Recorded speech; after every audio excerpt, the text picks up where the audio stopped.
All right, Padge. Thanks to the kind folk over at 5 Star Games, I was able to sit down today because they kindly sent out a nice care package my way, and it was really cool. I got to sit down and play Skater XL. First off, awesome. Like, you know what? Good. Oh yeah, look, I am really enjoying my time playing this title. I didn't think that I would enjoy it as much as I thought I would. I was having a discussion with Leo, and actually Huzo as well. And Huzo brought up a comparison to the title, which was Sessions, and I wasn't a huge fan of Sessions. Sessions had its problems. It still has its problems with me. I believe that Sessions is kind of a little bit too difficult in some aspects. Okay. But with Skater XL, I just believe that they've perfected that. Like, it feels almost realistic, but it feels perfect in your hands. It's almost natural to control your character while you're skating around.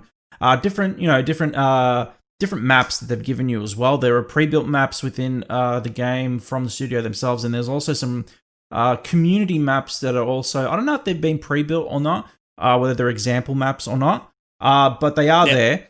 But I'm kind of like finding this to be just such an intriguing space right now for skating titles to return to form on consoles, because we got like PC gaming, like we've had sessions on PC and everything else, and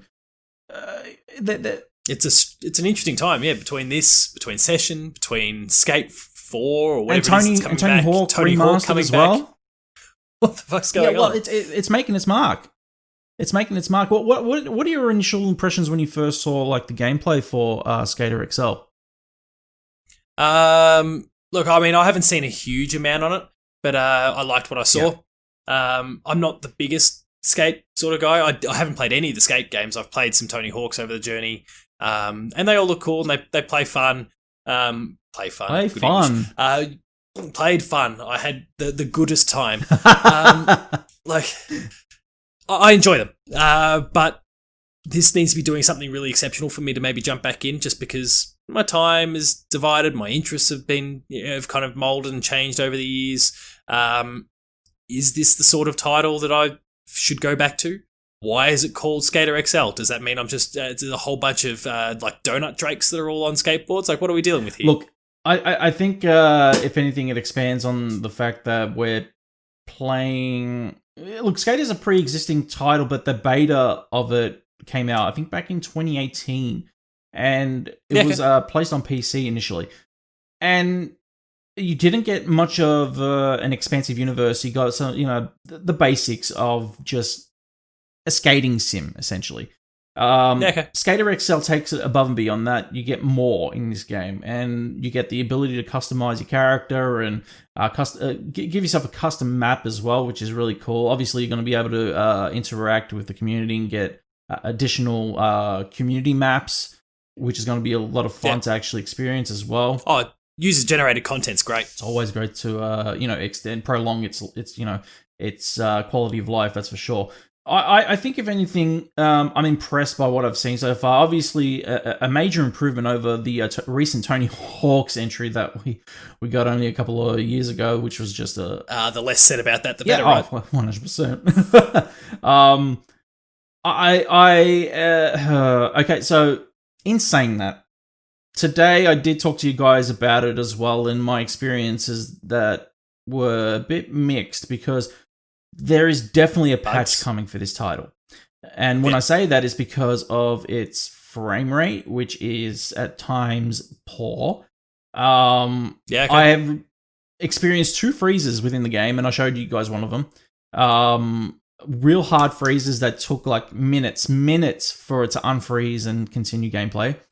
And even some glitches that have happened, like skating right through cars, the actual skateboard itself ending up on its side, and you skating vertically on your skateboard. It's just really weird. It's just really weird glitches that happen, but funny at the same time, I guess. But it's just one of those things where those things kind of, as a reviewer, and when you're critiquing it, you think to yourself that, QA should have cleaned these things up before its release on console. You'd like to think so. But with a skating sim, I really don't tend to harbor on them because it's not an immersive experience that I'm looking for when I'm playing a skater sim. It's just something that you just jump into and grind for fun because have a bit of fun. It's just, it's a skating sim. You're in it for just effing around, to be honest. You're not there to, oh man, this is going to be a big, engrossing experience that I'm going to be playing for hours on end. No, you'll be playing The Last of Us Part 2 for that, and then when you're done with that game, you're going to jump into this for some chill time, chuck on some beats, maybe a podcast in the background, and do a couple of kick flips.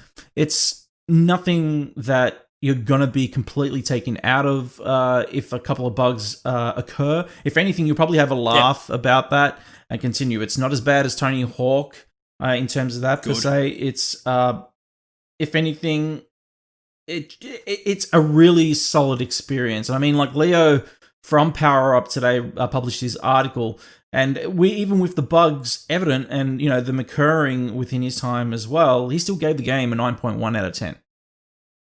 So that speaks for itself. Okay. Yeah. I might keep a close eye on things, especially if some of these bugs kind of get sorted out. Then maybe I'll give it a crack. How much is it going for? What's the retail price or digital price? Well, in store, I believe it's. Actually, you know what? That's a good question. I believe in store it's $49.95, or it could if it is $69.95, then or $69, I should say. Regular retail price. Sorry, that's all right. Regular retail price anyway is like $99.95, obviously on PlayStation Store. So EB Games has it for $80. So it would be probably around about $59 launched at JB right now. So make sure you head out and pick up your copy. It is an awesome skating sim. I highly recommend. From what I've played so far, I played about 6 hours today. So definitely. Yeah, thrilled to hear it. Yeah, man. Definitely recommend. Highly recommend.